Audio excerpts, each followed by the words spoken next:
So, World's End 50K race recap is coming up. Finished first overall in 5 hours, 30 minutes, 54 seconds, .38 officially. Just, maybe a minute longer than I was hoping for, because I said in my pre-race plan that I wanted to do a 5:20, 5:30 range. Even though I set my Pace Pro up for 5 hours, I was obviously behind that all day long, except for maybe the first mile. But other than that, I was definitely way behind all day, which is fine, because like I said, is with the other races that I've been doing, my body, I wasn't expecting to be able to hold up anything less than the 5:20 realistically. So 5:30 isn't really upsetting for me. It definitely could have been a hell of a lot quicker. I want to say, even though I won today, it was definitely not my day. I don't know. I slept all right last night. I don't think I was tired. I felt good this morning. Even though I stayed like 40 minutes away in Montoursville. I had a peanut butter and jelly this morning, a granola bar, and some crackers, and a blue Gatorade, and a protein drink this morning because I wanted to get some protein in me. Also did my baking soda today and beet powder this morning. I don't know how well that combo actually works together, because I think I need to eat some food before I take that baking powder, because it seems like it upsets my stomach until I get some food in it, and then it settles right back down. So that was something I've been wanting to try for races. I did it last week, but that was a rail trail race, and I wanted to actually try it on a trail, see how my body held up. If it works, and I think it does. I didn't seem to be tired, but with my other races I've been doing, I don't know. My training's just been good, I think, in general. My heart was a little bit, like last night, I think just from driving or like throwing around stuff at work, my chest was a little bit tight. My heart rate stayed pretty low all race. Give you all this good shit before I get to the actual good recap. So if you didn't listen to my pre-race plan, I tried a couple new things today, which was the Speed Goat 3 waist belt, so I could have two 20-ounce bottles. I think that worked pretty good today. I didn't utilize it as much as I should have, but I didn't notice it weight-wise like I did on my first training run with it, so I'm very happy with that right now that I got it cinched down and figured out. So it's going to be my go-to going forward for, say, like a 50K where I don't need anything less. I want to take some 220s with me. I also wore the Under Armour ISO Chill compression shorts. I think they worked pretty good, and they kept my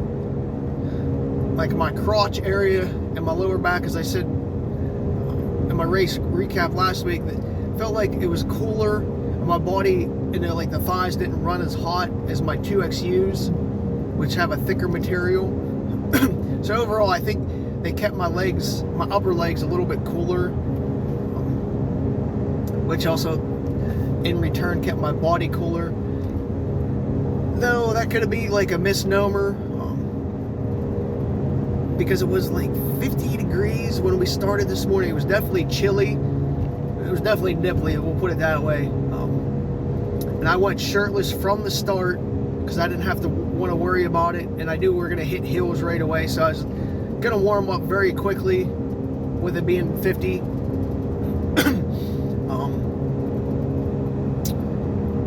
me see. Yeah, war hat, my MP3 player, calf sleeves, which were a fucking pain in the ass to get off. Oh my god. But luckily I didn't cramp taking them off like I have at other races. My Peregrine 3s, I wore my Don't Be Salty gaiters, my Ultra Gram gaiters. First time I wore them, but I've worn them before. My Oil Creek stacked socks, which fit me comfortably. I did put Band-Aids on each of my Achilles where I got blisters last week, so I didn't rub them raw. I didn't even look to see if there was more new blisters on their back today, because I didn't really care. I didn't feel it, any hot spots, so I think they were good. I didn't feel anything on my feet blister wise or hot spots during the race. I should have checked, but I didn't. Anything else? I did take little cotton gloves at the start, you know, those cheap dollar ones, because my hands were a little bit cooler, so I figured if I kept my hands warmer, the rest of the body would take care of itself from being cold. So like, it didn't pool the blood from my chest to make my hands warmer. It stayed in my chest.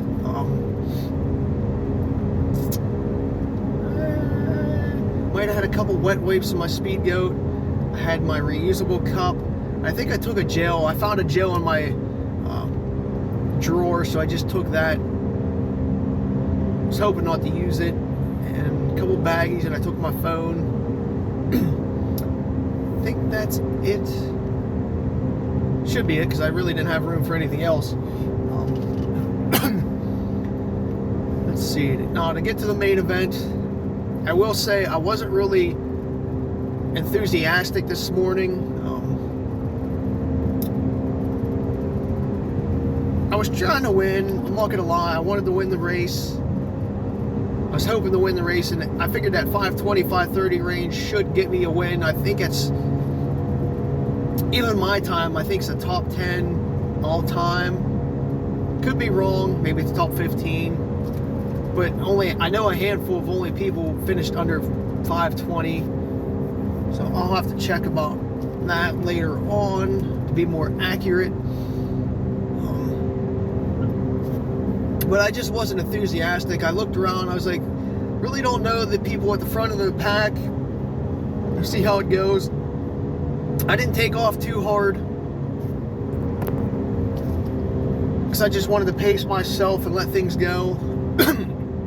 Play out. Because this was one of the 2 A races that I had for the year. Like, I was actually planning probably the middle, like this time last year. Like, I was like, all right, since I had a bad Laurel Highlands and World's End last year, in my mind all year long, and I kept it secret, these were the 2 races that were going to be my A races for the spring / summer / probably all year. Even though I did the 100K last year and 50K this year, like, I wanted to win this race just to prove myself and throw down a good time, get the W if possible. And then if I did good today, I didn't really care about Laurel next week, so I'm just going to take it easy. So that was sort of my thought process. But if I had a bad race this week, I was going to try harder at Laurel. But whatever. So I led for the first, we'll say, mile and a half of the race. I was like, all right, people were staying back, whatever. I could deal with this, and I'll just, you know, gap the field from there on out. It was, you know what I mean, that first mile and a half, even though it's an early sample size, small early sample size, anything can happen. I was like, all right, we'll just bank some time and we'll just keep going, because people seemed like they wanted to stay back. And then this guy came out of nowhere. Second place came out of nowhere, took the lead at a mile and a half, and he led to about 3.5.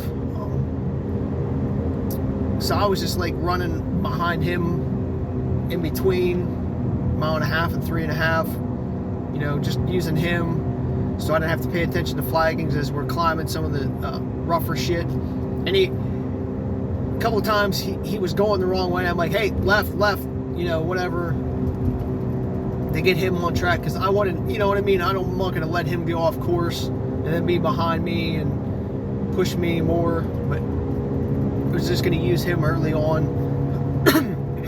Maybe attack later in the race. Then at 3.5, like, I passed him. He's like, oh, I'm cramping. So in my mind, I'm like, yeah, like, not yes because he's like, you know, injured or whatever you want to call it, but yes, because I was like, all right, if he's cramping now, then he's one less person that I have to worry about later in the race. And right now, he's the only one that wants to, like, push or, you know, come up and give me a hard time. So I was like, all right, we'll get, you know what I mean, we got him now. I was like, all right. So I told the first aid station, I was like, hey, he's already cramping, make sure you get some stuff. Whether he was fine or whatever when he came through, so be it. I don't know what happened to him between there and we'll say like mile 10 and a half. I pretty much ran by, well, I ran by myself from that 3.5 to like the 10 and a half. I did pass some hikers and, you know, people that were camping and that sort of thing, but nope, I didn't see nobody behind me at all, or any of the 100K.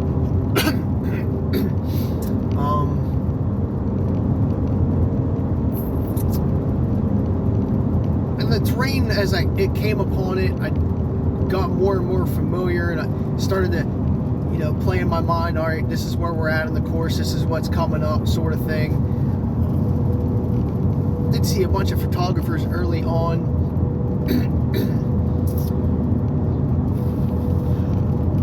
I was just trying to run within myself, keep calm and steady pace, because I figured that's what was going to save my race if I just stayed calm and collected and ran within myself instead of trying to catch somebody or redline at all. Because I figured if I redlined at all, there was no way I was going to finish the race in good shape, like physically. So that's what I was trying to do. And then I got caught at 10 and a half by second place. He came out of nowhere on a descent. Like it was like the descent before we hit the Onion Hole aid station. And I was like, all right, whatever, you know, screw this. Because at mile 8, honestly, at mile 8, I didn't even want to run anymore. Like, even though there was nobody around me, I was just like, you know what, I don't even feel like running today. I was like, I just want to quit and go home. Like, I was in such like a bad mental state where, like I said, I just didn't want to run or be out there anymore. Not that I was having a hard day, it just mentally I wasn't checked in, or just in general not wanting to run. So I was like, whatever. You at least got to make it to 19 so you're by your vehicle, which is the world's end aid station. I was like, you're too far out right now where it's not going to be easy to get back. Because if there was an easy way to get back at mile 8 or a couple miles after that, I probably would have dropped, because I was not feeling it. Even though my body all race, we'll say until mile 29, felt good. Like, it was one of those, like, it just felt like I could have performed a lot faster and a lot harder than I actually did. And actually look for those days and wish I had more of them physically, but just mentally I was just like, this just sucks today. Like, it was just such a mental block. And it might have been the last few months I've been taking some caffeine in the morning before a race, just to wake up a little bit and give myself a little bit of a boost. And I didn't have that. The only caffeine I had was in my noon, and it was nothing. Even though my noon tablet in a 20 ounces has 200 milligrams, it wasn't enough as I was sipping away in that first 19 miles, where it was really effective to even wake me up. So I was just sort of dragging mentally and just like, screw this. And then I got to, well, there's a couple of sections where you're running around along creeks, like the Loyal Stock Creek, which I always love when I get to those two sections. I think it's one's like right after Onion, so like around the mile 11, and then like 18 before we pop out the World's End aid station. Those sections, I just love running along the creek on those rock faces. And when I got to them, it was just like, it didn't cheer me up at all as it usually does. And I don't know, I just wasn't having it. I think I started passing 100Kers, I want to say around a mile 11 or 12. And I was like, if I'm passing you guys this early in the race, I was like, it's not really a good thing. But we'll see. Hopefully they all made it to the finish, or will make it to the finish. It's only 8 o'clock right now, so they got a few more hours. So then after that, it was sporadic until mile 19, and then I had 100Kers pretty much in view the rest of the race until mile 27 aid station, where the split is for the 50 and the 100K. So it was nice to actually see people on the course and not being alone after that. That probably did perk me up a little bit, even though I was still hesitant to even move on. I think Ben just, because I told Ben at Onion, I was like, I'm just mentally just don't care. I was like, I don't know if I'm even gonna, and he just said, yeah, just power walk through. And I'm like, why would you even say that? Because now I'm probably gonna have to at least. But whatever. I might have started picking up a little bit because I started drinking more than noon, closer to 19, so I could refill it all at once. I knew I was behind on nutrition as well, like more so probably hydration than nutrition. The way I've been eating at a race is way calorie deficient. And even today, I probably only took in maybe 1,000 calories food-wise, out of like the 4,500 to 5,000 calories that I burned during the race. I just don't get hungry, even though I know I need to be on top of that. I just somehow start almost like fasting. And it hasn't hurt my performance. It's actually, like, I'll get hungry for like a minute or two, and then like it seems like a switch turns on where my body probably just eats itself, and then I'm fine after that. But at every aid station I was taking water. Every aid station had watermelon, so I was doing watermelon. And every aid station, I think I took like 2 slices. Some were bigger and some were smaller than the others. I tried to limit my time to like 2 minutes at the most at an aid station. I think I did that for all of them. I wouldn't say I was there for longer at an aid station for any of them, so I was pretty much in and out. I would generally get a couple cups of Gatorade and maybe a water. Then I would take a ginger ale or two. The ginger ale just to keep my stomach in check. Plus, make me burp and get a couple calories in me liquid-wise. So that was my plan. I did take a couple peanut butter jelly chunks at some aid stations. I think I had like 3 little pretzels at one. I tried to take chips at like number wherever 22 aid station is, but I was just like, I can't even. As soon as I put them in my mouth, took a couple chews, I just spit them right out because it just wasn't something I wanted. Did take a couple pickles the first couple aid stations. I know the one aid station, I think that same mile 22 or might have been 27. Somebody had like gherkins. I took 2 gherkins they had in those little like Dixie cups. And I tried to eat one, and I ended up spitting it out because it's just my body and my mouth was just like, ugh. But the pickle slices themselves were fine. It was the gherkins. There was something about them at the couple aid stations. I just couldn't eat them for some reason, which is kind of weird because it's still a pickle, well, cucumber that's been pickled. So yeah, I might have had a pierogi at one at the first aid station. Well, no, at Onion Hole. But other than that, that was it. So when I got to mile 19.3, the World's End aid station, I had my Fit Aid. I forget what flavor. I think it was like the blueberry flavor that has 200 milligrams of caffeine. Usually Fit Aid's a recovery drink, but I like to take it mid-race just to give my body like some nutrition, different vitamins, and just, you know, to help get things going again in recovery.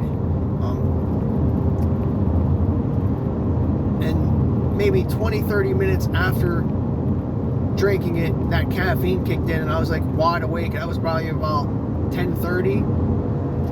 I was like, all right, thank you for finally waking up, dumbass. Should have taken some caffeine earlier. And I think it just gave me like a mental boost as well and more alert. And I just felt better overall, like that 20-30 minutes afterwards. So I just kept plugging through. I was like, all right, we're just going to finish this race. Whatever happens, happens.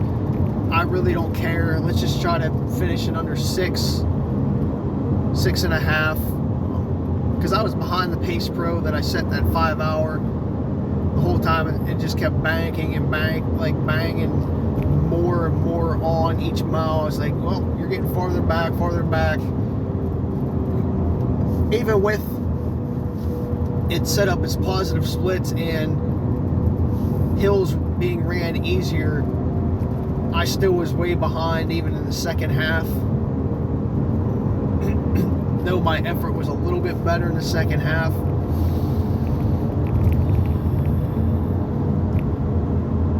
I pretty much power walked up the hill after World's End because I was still eating like the watermelon. And then I kept running and stuff between there and then that, not high dog, dry run, whatever 22 aid station, 24, whatever it is. Walk and jog, because there's some little steeper sections and sketchier sections in between those two.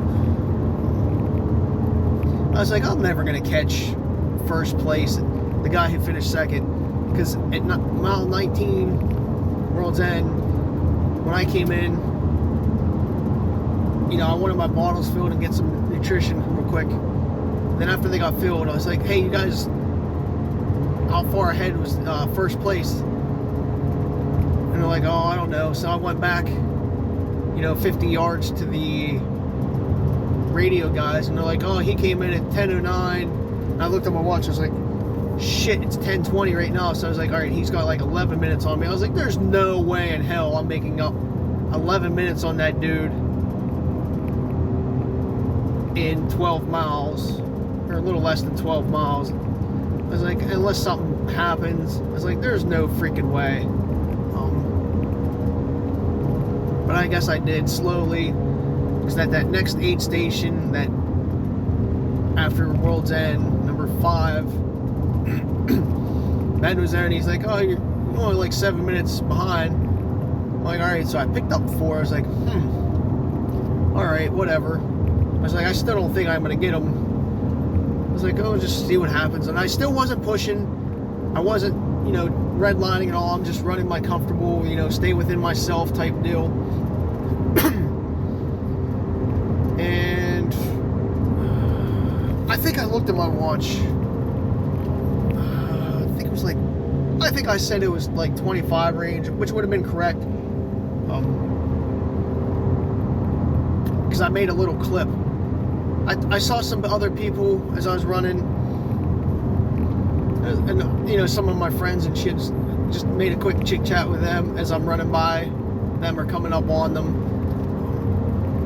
And one lady that was with my buddy, he's like, because I was like, first is, way ahead, whatever. I was like, whatever, I'm not gonna get him. She's like, well, we left at the same time, like him, first place and her from the last aid station. I'm like, huh, all right.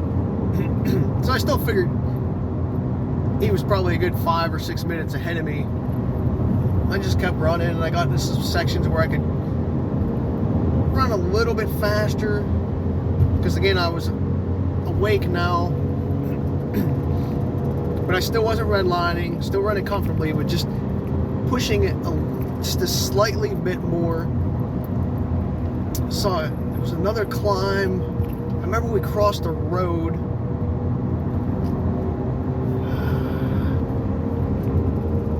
Shit, what mile was it?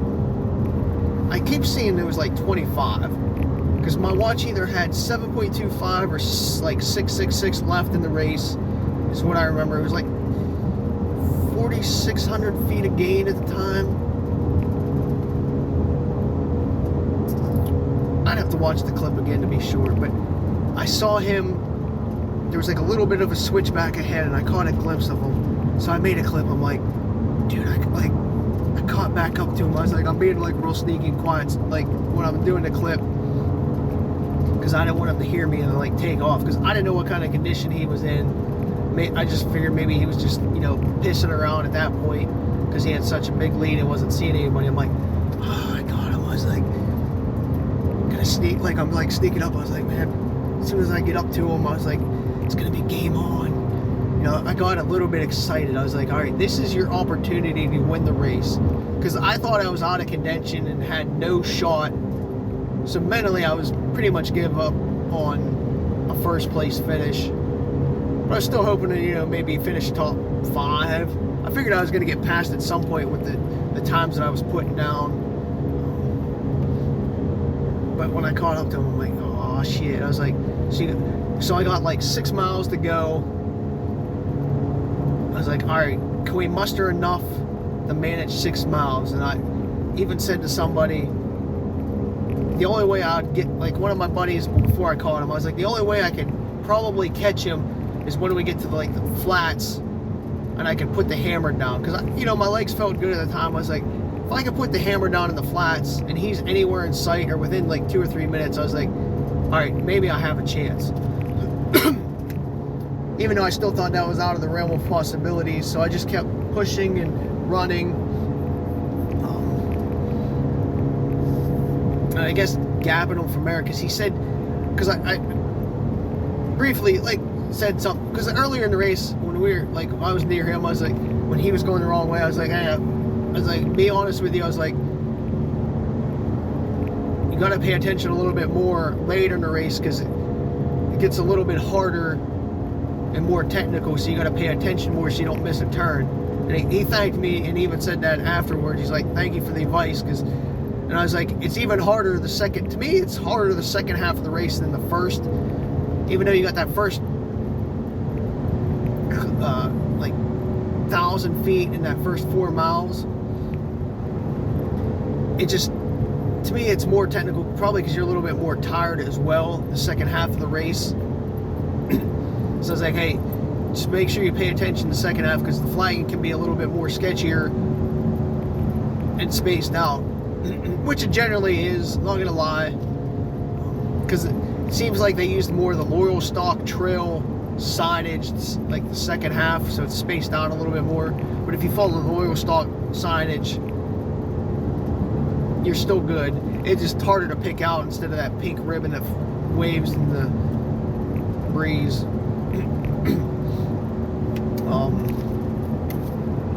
So I did say that earlier. When I passed him, whenever I passed him, I was like, hey, how you feeling and stuff. He's like, oh, I just, don't want to give away too much, but he said he had to go to the bathroom and stuff. I'm like, all right, so he's definitely not feeling great. I was like, he's probably dehydrated if he had to go to the bathroom or getting sick. So I was like, all right, you gotta go if you want this. But later on he said he was just like cramping after 21, and that gave me the opportunity. So glad I didn't give up, and I just kept plugging along. I want to say I got more lucky than good today, because he was just running better than me. I'll admit that. A lot of it had to do with, I mean, it might have been a good battle if we both had our A games. But, yeah. So I got to that last aid station, like 27.7. I was like, how much farther? They're like, oh, you got 8 more miles. I'm like, wait, I'm a 50K. They're like, oh, you just got it like 4 or whatever. I'm like, oh. So I was like since I was the first 50K in there, like we go to the right, they go straight, I believe, for the 100K. And I knew this was my opportunity to gap if I could, because it's like 3 miles of flat-ish. I wouldn't say flat, but it's like more of a steadier climb through more access road, like overgrown access road for DCNR than anything, for 3 miles before we drop down into the woods again.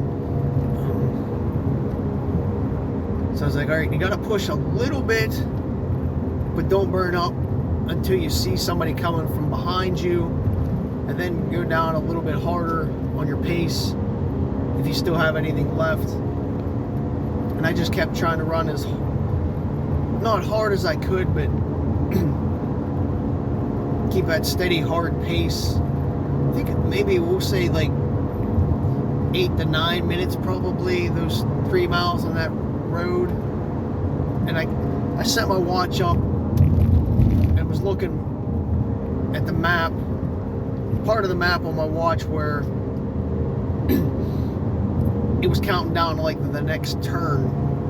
So even though you might have some bends in the road on that access road, it was showing like I remember looking down, it was like 275 when I put it on to like a very hard left turn. I'm like, all right, if you can get to that turn in the lead and you don't see nobody, then you got it. I was like, but don't be comfortable until then. And that was probably really the only time in the race that I really tried harder, or the hardest I tried during the race. And I got to the turn. It's not like really a 90-degree turn. It's more of a slight veer to the left at first.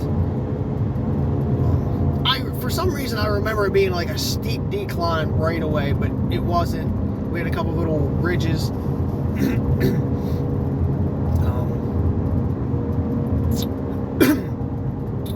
Trying to think what else.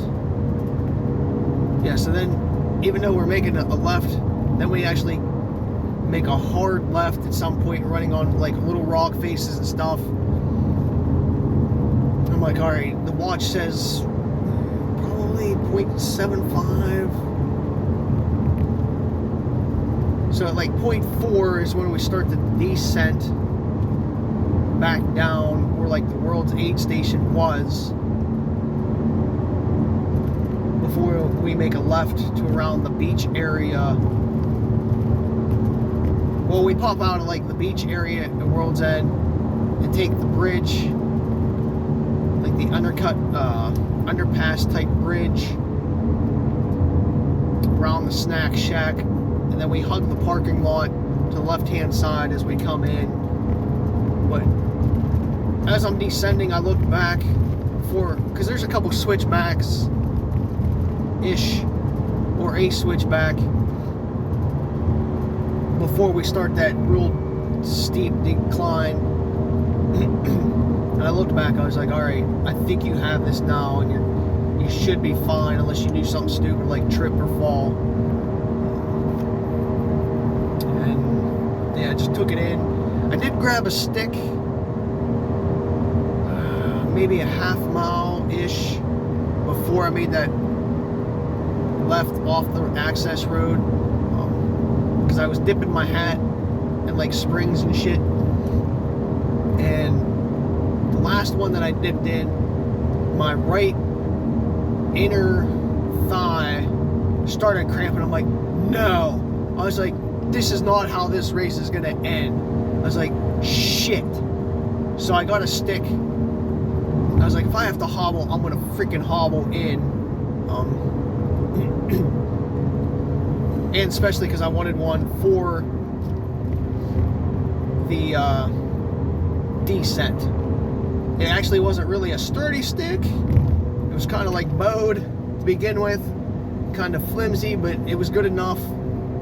I only put it down like 3 or 4 times on the descent, like the poke.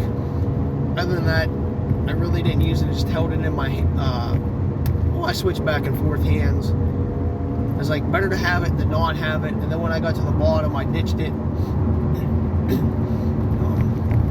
Just trying to be smart, I guess.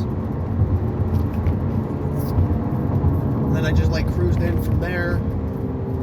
Once I made the left-hand turn at the Y, because there was actually a few people in the 50K still going up from the World's End aid station.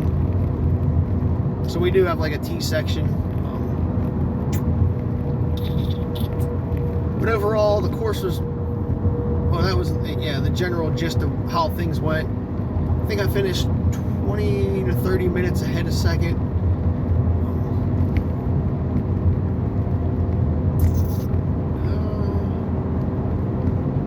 Yeah, so overall, I would say the course was flagged pretty good. It usually is. Didn't have no trouble at all with markings today, like I have in the past.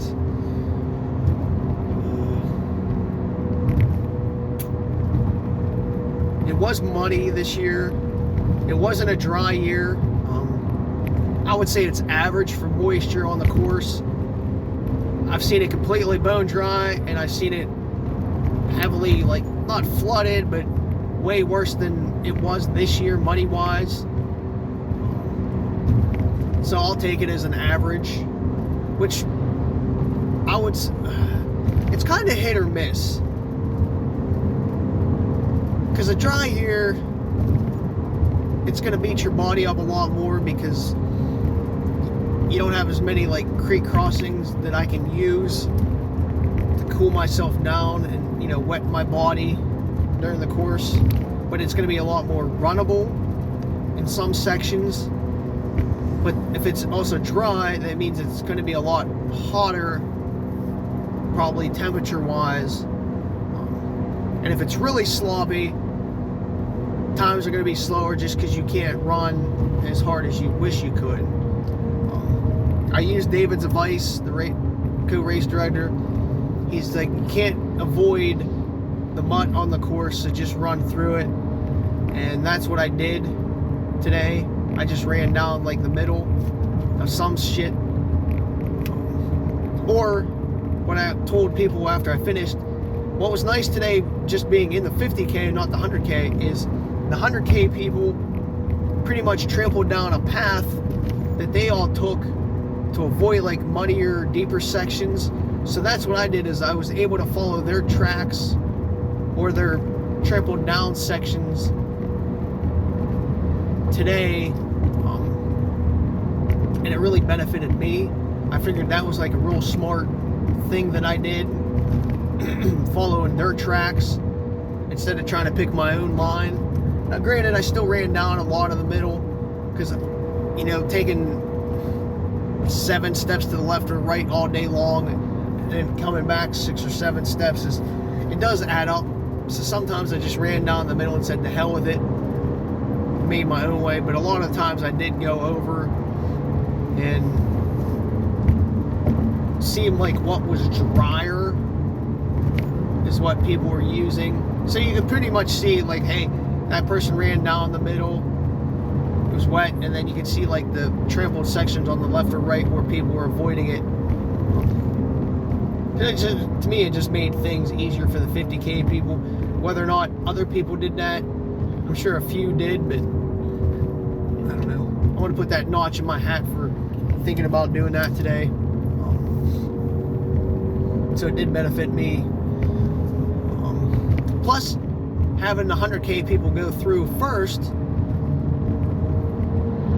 I was able to follow their tracks in general, the whole course, like trampled sections, and not have to worry about flagging as much. I could watch my feet a hell of a lot more, like look down instead of like looking up, because I was confident in what the trampled sections were compared to non-trampled sections. So sometimes you have to be smart. Things benefit you, and sometimes they don't. Because I know in the 100K, sometimes when I was out in front, like the first 20 people, you really couldn't pick and choose too much where you were going to go. Well, I mean, you could pick and choose, but you might not have picked the right route, I guess. What else to say? I had some awesome pulled pork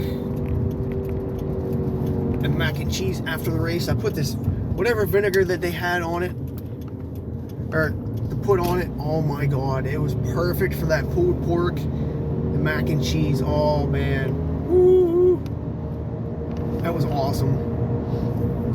Then I had some ice cream later. Pretty much watched everybody come in for the 50K. I didn't leave until after 7, probably 7:30, 7:45. So I finished 12:30 range, and I didn't end up leaving until 7:30, 7:45. So I stuck around a lot longer than I was planning to. So probably not gonna get home until like midnight. I'm glad I stayed. I got some clips, got some videos, got my cool award. I had to wait till 3 o'clock anyhow for the awards, because that's when they gave them out today.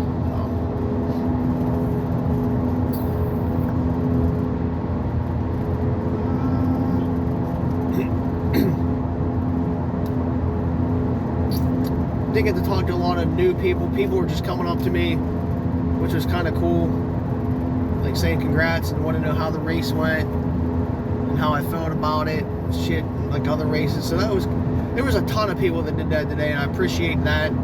That was kind of fun just to talk to some people. There was a buttload of people today that this was like their first trail race or ultra. So kudos to all those people. And when I was telling some of them, I was like, man, you picked one of the hardest 50Ks, or the hardest 50K in PA to start with. I was like, so everything else is going to be easy. And I did tell that to a lot of people, which is honest. Like, this is really, I don't want to say a beginner-friendly 50K, because you can find a lot easier ones, but it's also one of the best ran / organized races, and the aid stations are freaking phenomenal. So I mean, you might have picked the hard one, but you picked a really good one where you're going to be taken care of, and like the volunteers, which are awesome. I can't stress that enough, how awesome the volunteers are from start to finish, pre-race, post-race. The communication people, the EMTs, like, I don't want to forget anybody, like the course marking people, the sweepers, everybody involved in the race is top tier. You can't ask for a better group of volunteers for the race. So thank you to all them. So it's one of those hit and miss things.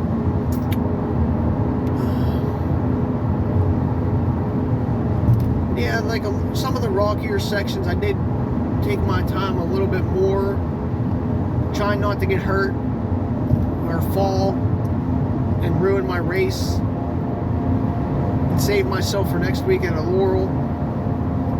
So I don't want to take any risks or have any injuries, derail anything like my training or other races that I might have coming up. So I was trying to come out unscathed.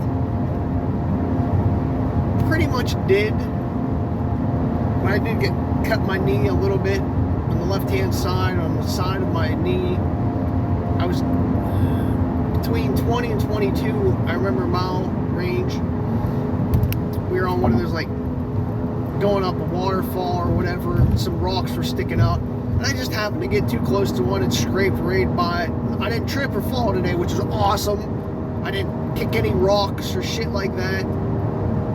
But I scraped my leg because I got too close to a rock. It was sticking out on a rock face, which I was just like, ah, what a dumbass. So it did bleed a little bit. So it's cut in like 3 different spots, but thankfully it's not worse. My knee feels like it held up all race. Pretty much healed this week. See how it feels in the morning.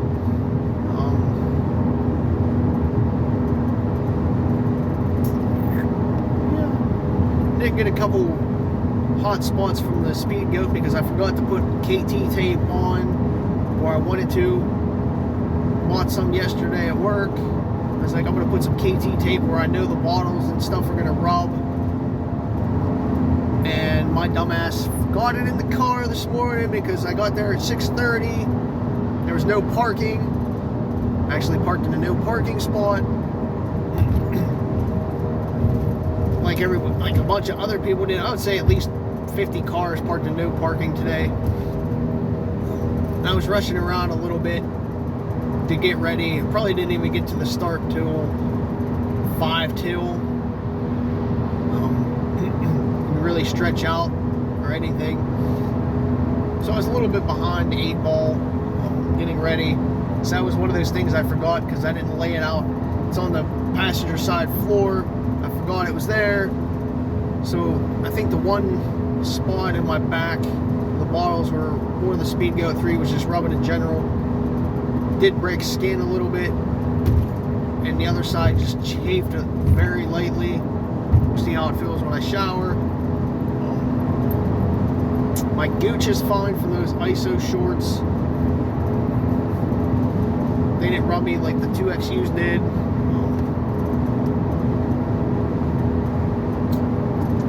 I did miss Stone's Pond, the aid station today, I will admit that, which got replaced by Onion. I just kept looking forward to running by that pond a little bit more where it opens up. There's a couple sections where I'll admit that I'm like, I don't remember this. I was like, is this a new part of the trail? So I was a little confused in some spots. Not that I went off course, but I was just like, I just don't remember this, type confused. But it happens when you do so many different trail races that vastly differ terrain-wise. Things start to mesh together.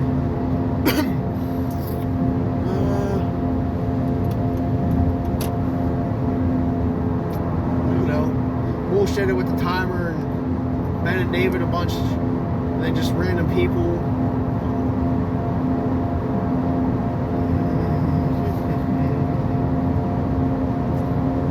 So when I was doing hills, I would say 70-30. 70% of them I ran up, 30% I power walked / walked. I didn't take pulls, so I just, power walked up them. But I was trying to run as much as I could in the hills, at least more the second half of the race. I remember this one lady I've been talking to in other races, we were bullshitting about, because she asked about World's End, and when I saw her, she's like, I've been waiting for you. I was like, I know, I should have been at first. I've just been pissing around all race. That was before I got in the first. That was between 20 and 22 range.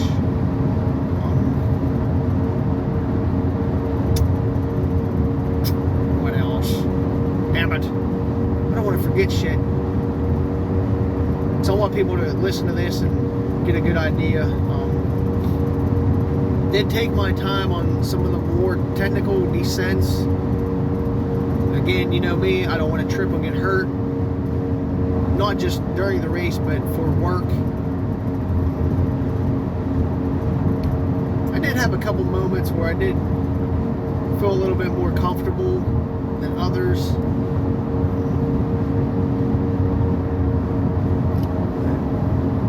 wish I could enjoy the rock facings that we ran along the creeks. Because again, I usually take clips and pictures of those because I enjoy them. And I only took maybe 2 pictures of waterfalls along the course today. Wanted to take some more because I'll tell you what, they looked beautiful today. The waterfalls were flowing from all the rain that we had this spring and even the couple of days this week. And man, I wish I could have captured them. But if I would have captured them, you know, that stopping and going would have just burnt me up and burnt my legs up from the stopping and going, and would have wasted so much time like you hear me talk about all the time. So I couldn't do that. And I mean, I have pictures of them from previous times that I've been on the course, but they definitely didn't look as beautiful as they did today. Like, they were stunning. It'd be nice to get a couple pictures from other people to show how great they look today. I mean, they were breathtaking. Like that. Like, I don't say that often, and I will say that about today's waterfalls. Like, he sets the course up so you can enjoy like those features within the park, both for the 50 and the 100K. But today they were just above and beyond what they normally are. It did get a little hot later in the race. I don't know if I really felt it today. Honestly, yeah, I don't think I really did feel overheated like I have been.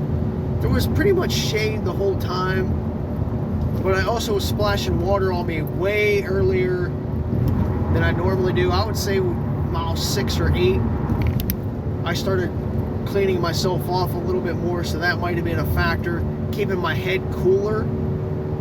So I got it cooler before it had a chance to heat up and overheat me. So maybe that helped, who knows. Did try to walk around the beach, or walk in the beach, and get my, like, I wanted to get my upper thighs in the water, but it wasn't deep enough, and my one foot started cramping walking on those rocks, so I don't want to risk it anymore. I got back out.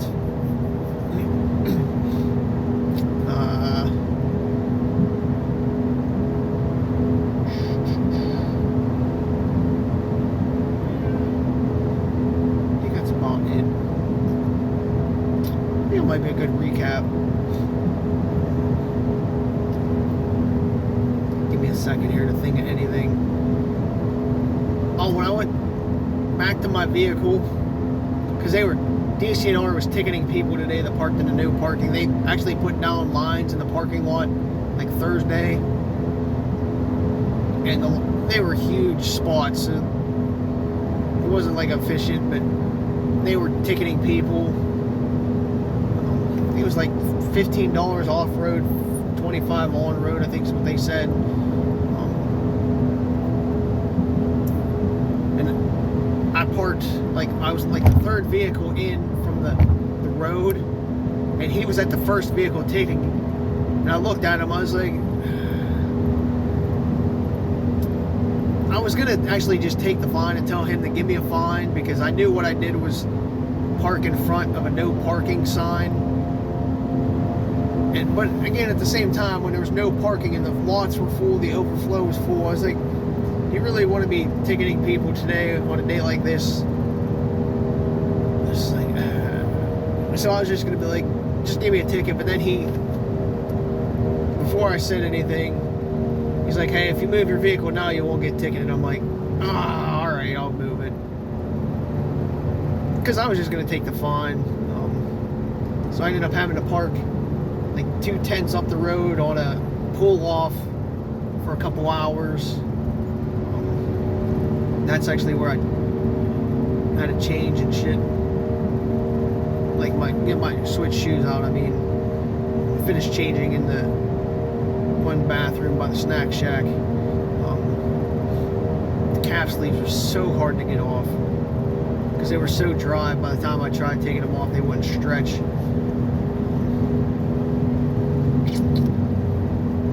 So I thought that was different. And then after, we'll say like 5:30ish, I wanted to go see my buddy Josh up at aid station 12. So I jetted up there real quick, talked to him, and I got the info that like the first two females came through at like, well, first one was 5:41 and the second was 5:54. So I was like, all right, I gotta get back down there because I wanted to see them finish.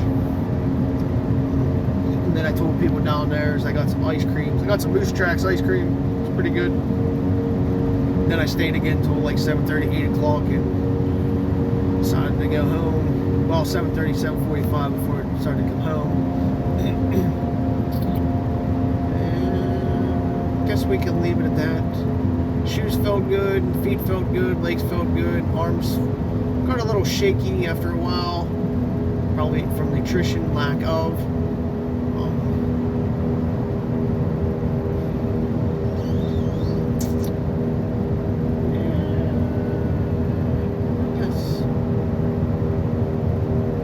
Guess we'll just leave it at that.